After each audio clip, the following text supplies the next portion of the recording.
Richardson Hitchins is elated to be in a position to call some shots finally for his career. The IBF titleist is looking to face someone in June to defend his title. So it is Hitchins resorting to Pickins when it comes to challenging or who's challenging him next. Let's talk about it.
When former IBF title holder Liam Perro stepped into the ring to face off after a match with Richardson Hitchins, they traded barbs on how they would handle one another facing in a fight that was going to be scheduled to coming up next.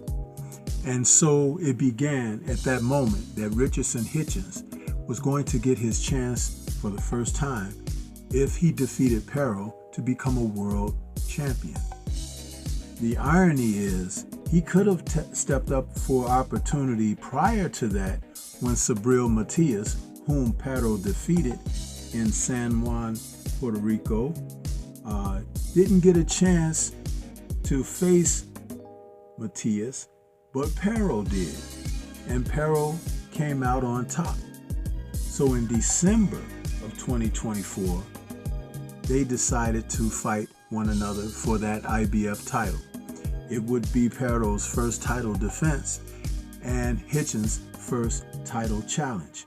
He entered that fight 18-0, and Perro had come into that fight hot off of the victory over Shareable Matias, who was a perceived boogeyman in the division.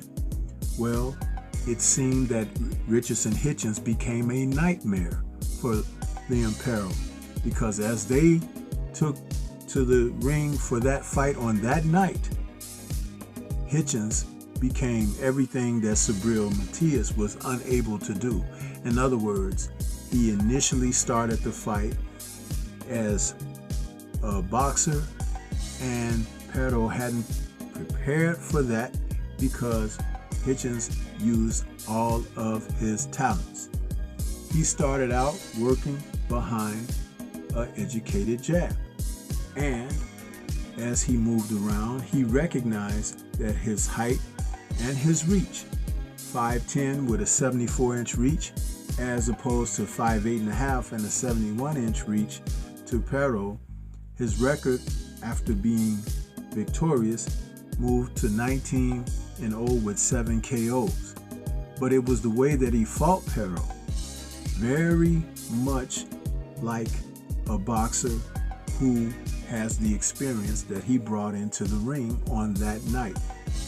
Perro thought that Hitchins would mix it up more and give him an opportunity to counter and to be roughhouse, but his southpaw position, he was very uncomfortable because Hitchins kept him at a certain range where the southpaw advantage was not so much of an advantage.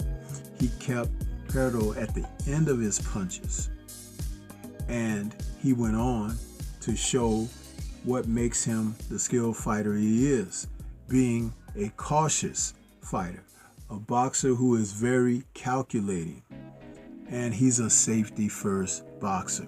He's not going to go in there and risk things throwing caution into the wind, and he is not going to look to engage where it doesn't suit him. Doesn't it sound a lot like Shakur Stevenson? Yes, because there are boxers in the sport of boxing, people, and they can show their skill set. It may not always be pretty, but it'll be very effective. And it shows the other sorts of what they lack in order to be able to overcome a fighter who is at his best. Now, Pero gave effort. He tried. And the fight was still close according to one judge, because it ended up being a split decision victory for Hitchins. But I saw him winning pretty much hands down and had him far out ahead. There was one judge who had it 117 to 111 for Pero, which was totally ridiculous in judging the match. Pero was never out ahead.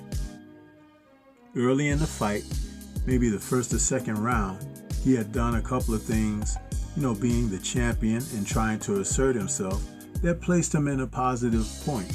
But Hitchins quickly resolved that and overcame it and never really looked back.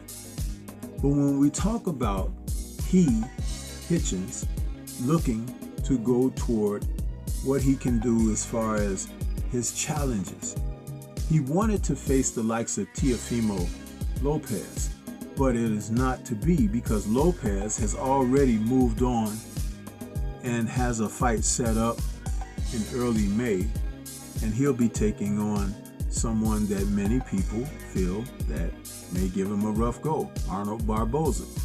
So Hitchins believes that I can't get Teofimo Lopez, so I'll go for the guy who beat him. And he says, hey, he's going to take on George Kambosos Jr. George Kambosos Jr. is 22-3 with 10 KOs, and they are now destined to meet in June. The working date for the fight will be the 14th at Madison Square Garden's Hulu Theater in New York. And that will be another showcase and a homecoming of sorts for Hitchins. And Kambosos Jr., who has been known to be a guy to play spoiler, but also a guy who will show up to fight. It's interesting because Kambosos, he could actually give Hitchins a hard time. But since it'll be in Hitchins' hometown, maybe it won't work out for George like that. Or if Hitchins decides to assert himself. But what do you think? This is Stormy B-Man. Shout out to the mighty LDBC and Liberated Perspective, a third eye view of the world. For more content such as this, please like, comment, subscribe, and share. Let me know your thoughts about this fight between Hitchins and Kambosos Jr. coming up.